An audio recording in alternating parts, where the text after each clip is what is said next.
A very good morning to you. I'm Lou Brown. You're watching A News, and here are your top stories.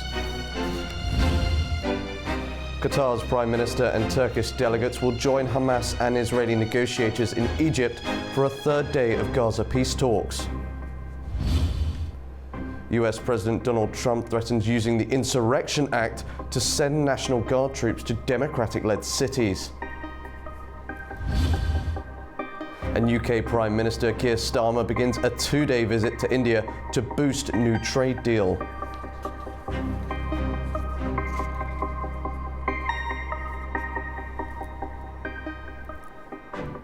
Good morning. We start by continuing our coverage on Gaza peace talks. Now, indirect negotiations between Israel and Hamas are continuing in Sharm el-Sheikh, Egypt. Qatar's Prime Minister and Turkish delegates are set to meet with Hamas and Israeli negotiators in Egypt for a third day of Gaza ceasefire talks. Hamas said on Tuesday it was ready to reach a deal to end the war in Gaza, based on President Donald Trump's 20-point plan, but still has demands. Will bring peace to the Middle East. The comment comes as peace talks continue on their third day in the Egyptian resort of Sharm el-Sheikh, bringing together Israeli and Hamas negotiators, aiming to end the conflict. Qatar said its Prime Minister, Sheikh Mohammed bin Abdulrahman Al Thani, would attend, while Turkish state media reported the country's intelligence chief, Ibrahim Kalin, would lead a delegation to Egypt. US President Donald Trump's special Middle East envoy, Steve Witkoff, will also join the talks, according to Egyptian Foreign Minister Badr Abdelati. The discussions are based on a 20-point peace plan proposed by Trump last month. The proposal calls for a ceasefire, the release of hostages, Israeli troop withdrawal, the disarmament of Hamas, and reconstruction in Gaza. Mediators say both Hamas and Israel have agreed on a framework and agenda, and now they will work on the details. Israel is seeking a durable ceasefire, the return of hostages, and guarantees that Hamas will be disarmed, while Gaza's reconstruction proceeds under international supervision. Hamas says its delegation is working to overcome all obstacles, demanding a permanent ceasefire, the full withdrawal of Israeli forces, unrestricted humanitarian access, the return of displaced residents, a reconstruction plan overseen by a Palestinian technocratic body, and a fair prisoner exchange deal. The talks coincide with the second anniversary of the Hamas attack on southern Israel, which resulted in close to 1,200 deaths and 251 hostages. Since then, Israeli military operations in Gaza have killed more than 67,000 people, including 18,000 children, according to Gaza health authorities. Global pressure to end the war has escalated, with much of Gaza flattened, and with the United Nations warning that famine is unfolding.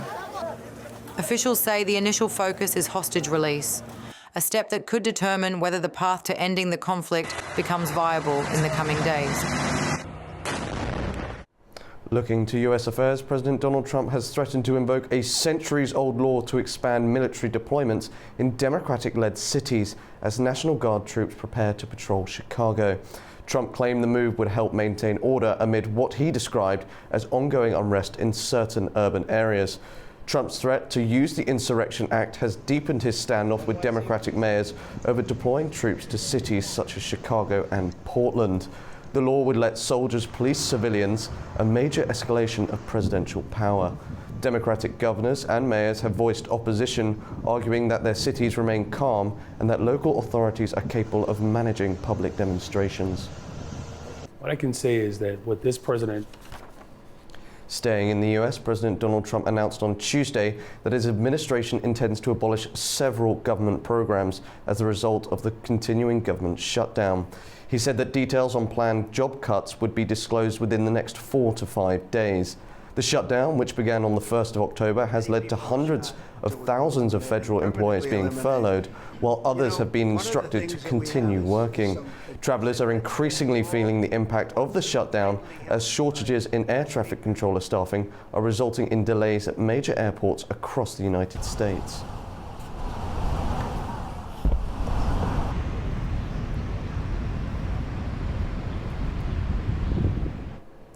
On Tuesday, President Donald Trump met with Canadian Prime Minister Mark Carney at the White House as concerns grow over US tariffs affecting Canada's economy. Trump said he plans to discuss reducing tariffs on key Canadian industries to help ease trade tensions. Our Ube Shabanda reports from Washington, D.C. President Donald Trump met with Canadian Prime Minister Mark Carney at the White House on Tuesday to resume stalled trade negotiations between the two countries. The Canadians are eager to convince Trump to get rid of additional tariffs on Canadian goods. And President Trump has signaled that his goal is to renegotiate existing trade deals between Canada and the United States. This is Prime Minister Carney's second visit to Washington this year alone, an indication of the importance that Canada places on its trade talks with its much larger and powerful southern neighbor. President Trump said that he would consider extending the free trade agreement with Mexico and Canada. And this comes ahead of next year's review of the United States-Mexico-Canada agreement, which President Trump could decide to ultimately totally restructure under terms more agreeable to American business. That might entail keeping and possibly expanding some sector-specific tariffs on Canadian exports. The current free trade agreement allows the majority of Canadian and Mexican goods to be shipped to the U.S. without much tariffs. But President Trump has made it clear that he wants to reshape those trade relationships. And many in Canada are anxious on the impact on their economy, given that the U.S. is the destination for the overwhelming majority of Canadian exports. Relations between President Trump and Prime Minister Carney are cordial and a marked improvement compared to the sour relationship that President Trump once had with Canada's previous Prime Minister, Justin Trudeau. President Trump told the press that he wants Canada to prosper, but he pointed out during his meeting in the White House that American businesses also want an equal playing field to compete. President Trump also no longer regularly makes references to Canada as being the 51st state, but he did crack a joke about a possible merger between the two nations during his remarks at the White House. Canada wants Trump to drop the 50% tariff on steel and aluminum, to which Trump has thus far remained non-committal, saying only that the topic would be something that he would continue to discuss with the Canadian Prime Minister. About 60% of U.S. crude oil imports are from Canada, and 85% of U.S. electricity imports are also from Canada. Canada is the largest foreign supplier of steel and uranium to the United States. Trump praised Carney for improving bilateral relations, telling the Prime Minister that the relationship has, quote, come a long ways over the past few months. Ube Shabander, A News, Washington. Focusing on global cooperation, Britain's Prime Minister Keir Starmer has arrived in India for a two-day visit in an effort to promote a recently signed trade deal. He's joined by more than 100 leaders from the business, culture and university sectors, including his Trade Secretary Peter Kyle. This is Starmer's first official trip to India. It comes after both countries sealed a deal in July to cut tariffs on goods from textiles to whiskey and cars and allow more market access for businesses. The agreement aims to increase bilateral trade by a further £25.5 billion, which is around $34 billion by 2040. Now, Italian Prime Minister Giorgia Meloni said on Tuesday that she and two of her ministers have been reported to the International Criminal Court for allegedly complicity in genocide in connection with Israel's offensive in Gaza. Speaking in an interview with Italy's state broadcaster, Meloni said Defense Minister Guido Crosetto and Foreign Minister Antonio Tajani had also been denounced. Meloni said she was, quote, amazed by the accusation as she has discussed and devoted months towards effort of a ceasefire and also in finding a humanitarian solution in Gaza. She said, in her own words, that others were just waving flags. Israel denies genocide in Gaza. The Gaza war anniversary stirred powerful emotions and political divisions across continents. Here's how different cities remembered and responded. From Latin America to Berlin, from Sydney to Washington, people across continents marked the second anniversary of the war in Gaza with vigils, protests, and painful memories. In Tel Aviv, grieving families who lost loved ones in the October 7th attacks held an emotional ceremony. I think the world have some forgot what Israel and what I've been through on the 7th of October, and I think in this ceremony we echoing what happened to us on that day and what cruelty looks like. I've been in my shelter with my pregnant wife and 2-year-old daughter for more than 22 hours as my brother alone kidnapped. In New York's Central Park, Jewish organizations such as Israel Strong and the Jewish National Fund gathered on the Great Lawn, calling for unity and remembrance. We can also must remember that we still have 48 hostages that have been held captive for 732 days, and they need to be freed and they need to come home now. Across the Atlantic, Berlin's Brandenburg Gate was illuminated with the Israeli flag and the words, "Bring them home now." A solemn vigil called for the release of hostages and an end to anti-Semitism. But not far away, another voice echoed through Berlin's streets. Pro-Gaza protesters chanted near City Hall, waving Palestinian flags. Local media reported around 500 demonstrators, some detained as tensions rose. In several US cities, the tone of protest was also different. At the University of California in Los Angeles, around 75 demonstrators marched through the campus, carrying roses in their hands. I know some amazing Israelis that I love to death, okay? I love them. But, you know, today is a focus for Palestine and for the people that are currently being ethnically cleansed. But my heart goes out to all of them.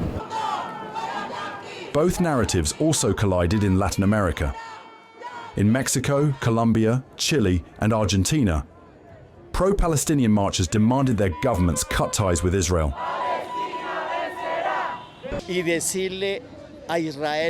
We come to tell Israel enough of genocide and to tell the United States not to interfere in the world's nations. Do not support these tyrants who commit genocides in the world. The entire world is already with Palestine, and we will fight to the very end. Because we can't take it anymore. It doesn't only affect Palestinians, but it affects all of us who are in the struggle against them. In Buenos Aires, Argentine Jews gathered in Parque Centenario, pleading for the return of hostages still held in Gaza, among them 4 Argentinians. We understand that progress is being made on a ceasefire and on a deal that would bring all the hostages back home, and that is the goal we have. Beyond everything that can be said, the main objective is that all the hostages, all our friends, brothers, are back home. 2 years on, the world remains torn, grieving, defiant, and divided. Now, following days of rescue efforts, all trekkers stranded near the eastern face of Mount Everest have at last been brought to safety, according to officials on Tuesday. Heavy snow hit Everest's eastern valley, trapping tourists in tents buried in the remote Tibetan region. Rescuers managed to bring about 350 people to safety by Sunday, and the remaining 200 were reached by Tuesday. In total, more than 580 trekkers and 300 local staff have been rescued, according to China's official Xinhua news agency.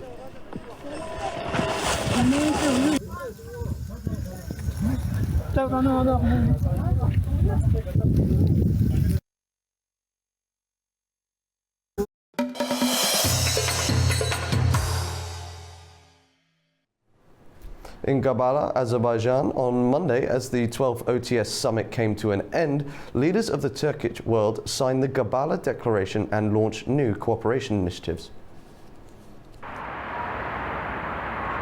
All eyes were on Gabala, as the 12th summit of the Organization of Turkic States brought leaders together to define new goals for the region. The summit wrapped up with the Gabala Declaration. a roadmap outlining the shared vision and future direction of the Turkic world. One of the key outcomes was the approval of OTS+, a new platform designed to strengthen dialogue with non-member countries. Presidents and prime ministers from member and observer states discussed regional priorities, from energy security to peace and cultural ties.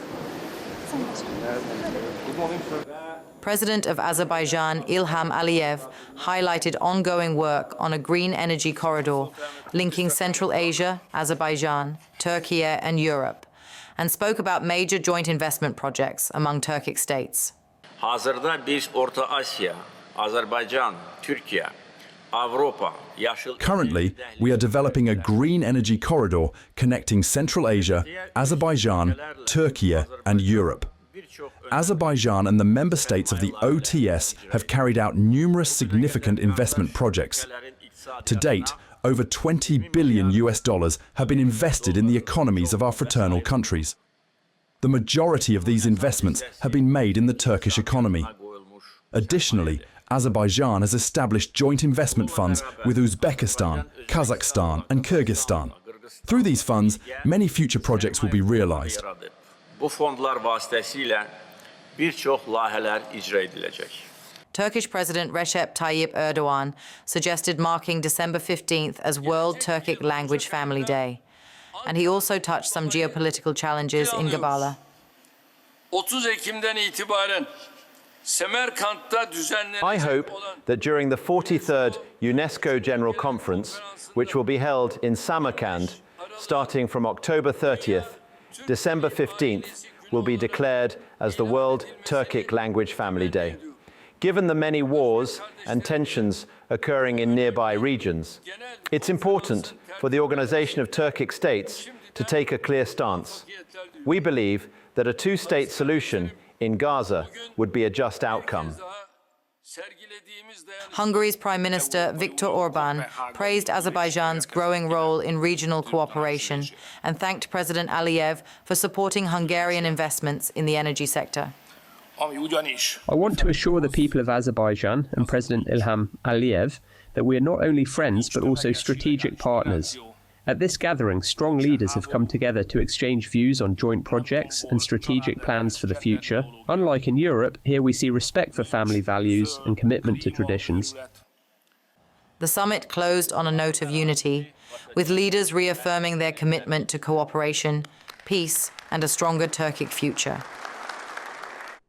Earlier, we were joined by Zanat Mominkulov in Astana, Kazakhstan, who said the Organization of Turkic States has transformed its vision of unity into real connectivity, with the Middle Corridor emerging as a strategic east-west route linking Europe and Asia. Let's hear more from him.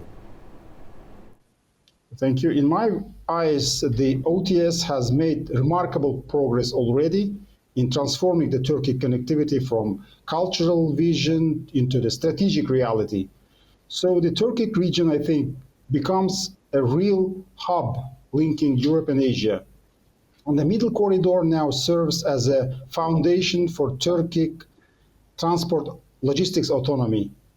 The route offers a viable alternative to northern and southern corridors, which dominated by Russia and Iran. The OTS has achieved significant milestones so far, improved port capacities and infrastructure, digital systems. So I think member states must now move towards further tariff harmonization and standardization, joint logistics management. So this joint coordination mechanism will be critical for investments, for efficiency.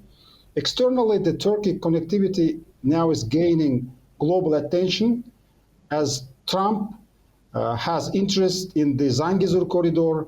This signals growing international recognition and investment potential. Overall, it has advanced from the rhetorical cultural unity to tangible, real cooperation. By strengthening infrastructure security and cross-border integration, our OTS organization becomes a strategic east-west axis across Eurasia, increasingly supported by global powers. Looking to regional tensions in Georgia, unrest grew after disputed local elections has led to the Prime Minister to warn the public that gatherings may soon face restrictions. His remarks drew a strong response from the European Union. Our correspondent Nini Nikolashvili has more. Georgia's Prime Minister Irakli Qobakhidze has signaled a tougher stance on dissent, saying that any public gathering this year may face restrictions under law and international standards. He accused a small, violent minority of trying to hold the country hostage, promising what he called a methodical response to those responsible for what he described as 1 year of violence by 100 people against 4 million. The warning follows last weekend's local elections marked by low turnout and clashes in Tbilisi, where police used water cannons and tear gas to disperse demonstrators. Authorities say that 5 activists have been charged with plotting a coup after some protesters tried to breach the presidential palace on the 4th of October. Parliament Speaker Shalom Apashvili blamed the unrest on former President Salome Zurabishvili and alleged what he called foreign patrons seeking to install her as the legitimate leader, a claim that opposition groups dismiss as politically motivated fiction. From Brussels, the European Commission spokesperson Anita Hipper sharply condemned the government's rhetoric. She said that the EU has scaled back political contact with Georgia over what it calls democratic backsliding. Human rights organizations are warning that any move to restrict peaceful assembly would further isolate the country from its European path and deepen an already polarized society. Nini Nikolashvili, Tbilisi, A News. Now, Pope Leo is set to visit Turkey and Lebanon from November the 27th to December the 2nd. It will be his first trip abroad since becoming Pope. In Turkey, he will stop in Iznik to mark 1,700 years since the First Council of Nicaea, a key event in Christian history. The Basilica of St. Neophytos on Lake Iznik, believed to have hosted the council, has recently reappeared as water levels dropped. Leo will be the 5th Pope to visit Turkey after Pope Francis in 2014. The trip will continue in Lebanon, where he's expected to highlight the country's humanitarian challenges as it hosts around 1.5 million Syrian refugees, according to the UN. Nella gioia della fede. Looking to Central Asia, Kazakhstan is ramping up its oil exports to Europe, with Germany expected to raise imports by 30% from next year. Meanwhile, Turkey is entering the Kazakh oil market. Our Fariza Kalimuzina has the details. Kazakhstan's oil supplies to Germany are set to increase by 30% starting in 2026, rising from 100,000 to 130,000 tons per month. This was announced following a meeting between Askat Kasenov, chairman of Kazmunaygas, and Johannes Brem, CEO of Rosneft Deutschland. Since early 2025, Germany has received about 1.5 million tons of Kazakh oil. This crude arrives at a refinery in Shwet via the Druzhba pipeline, which runs through Russian territory. The change in suppliers came after the EU imposed a ban on Russian oil imports in December 2022. Faced with this embargo, Berlin turned to Kazakhstan and other alternatives to secure its energy needs. And despite sanctions, deliveries continue through Transneft's main pipeline system. While Kazakh exports along this route remain stable, Astana is actively working on diversifying its export routes. According to Askat Kasenov, by the end of this year, Kazakhstan plans to send 1.2 million tons of oil via the Baku-Tbilisi-Ceyhan route and at least 1.7 million tons to Germany. In the long term, the country aims to produce around 100 million tons annually. Meanwhile, it has been announced that the Turkish Petroleum Corporation is entering the Kazakh market. The Turkish state oil company will start operations on 2 oil fields. Which exact sites will be developed has not yet been specified, but it's likely they are located along the Caspian Sea coast. The extracted oil is expected to be transported to Turkey through the Baku-Tbilisi-Ceyhan pipeline. This will strengthen Ankara's role as an energy hub and allow Kazakhstan to increase supplies while bypassing Russian infrastructure, including the Caspian Pipeline Consortium. Riza Kalimurzina, Almaty, A-News. Now, senior Italian defense officials have toured the facilities of Turkey's leading drone manufacturer, Baykar, in what analysts see as a signal of growing defense cooperation. The visit included live demonstrations of Baykar's cutting-edge unmanned combat aircraft, highlighting Turkey's rapidly advancing drone technology.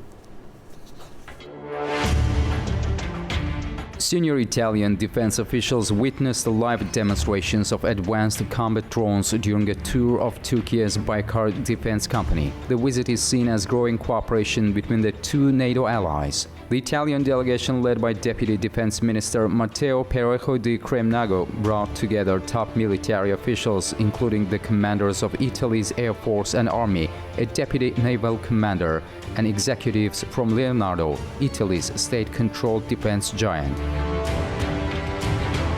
Their visit covered two key sites: Baykar's flight training center in Çorlu in Turkey's Tekirdağ province, and the company's main headquarters at the Özdemir Baykar Central Technology Center in Istanbul. At the Çorlu facility, Italian officials witnessed coordinated flight demonstrations featuring three of Baykar's flagship unmanned systems: the Bayraktar TB3, the larger Akıncı, and the Kızıl Elma, described as an unmanned fighter aircraft. The delegation was accompanied by Turkey's defense industry chief Haluk Görgün, who heads the country's defense industry agency, alongside Baykar chairman Selçuk Bayraktar and CEO Haluk Bayraktar. Analysts say the visit underscores growing synergy between Turkish and Italian defense sectors and could pave the way for new joint ventures and technology partnerships within NATO's defense framework. Iran reports that 1 million illegal Afghan refugees have returned to the country over the past 6.5 months. Tehran says most returns were voluntary and part of a plan to reduce the number of undocumented refugees to 2 million this year. Our Turaj Shiralilu has more. Since Iran's New Year on the 21st of March, around 1 million undocumented Afghan refugees have returned to Afghanistan, according to the IRNA news agency. The report said that Governor of Taibad in Khorasan Razavi province, Hossein Jamshidi, told the county's administrative council members that 90% of unauthorized Afghan citizens voluntarily left through the Dogharun border. He also said that during the past 80 days, all of them were treated according to humanitarian standards. Last month, Iran's Interior Minister Iskandar Momeni had said that a total of 2 million undocumented Afghans would be gradually repatriated by the 20th of March next year. However, Iran says it plans to allow 3 million documented Afghans to stay to match the 3% global standard. Currently, the population stands at 87 million and will hit 90 million next year. Meanwhile, the International Organization for Migration has praised Tehran's services to Afghan refugees. On Monday, the Senior Director of Office of Strategy and Organizational Performance, Kim Elling, appreciated Iran's efforts in hosting Afghan nationals. He made the comment at a meeting with the Deputy Minister of Interior, Said Mohammad Bathai, in Geneva, which was on the sidelines of the Executive Committee of the United Nations Refugee Agency. Bathai said the reduction in aid from donor countries was a huge challenge, according to an IRNA article. The Iranian official also said that despite the sanctions, Tehran has provided outstanding services to the Afghan refugees over the past 4 decades and expressed hope that the donor countries will allocate assistance to the refugee support programs. The majority of refugees in Iran are Afghan nationals who fled to the neighboring Iran from the war and the civil war in their country in the last 40 years. Turaj Shiralilu, Tehran, A-News TV.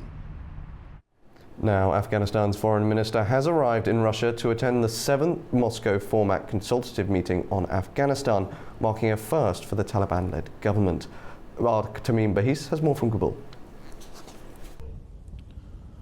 Minister Muttaqi's visit to the Moscow format meeting comes at the official invitation of the Russian Federation, signaling a shift in regional engagement with Afghanistan's de facto authorities.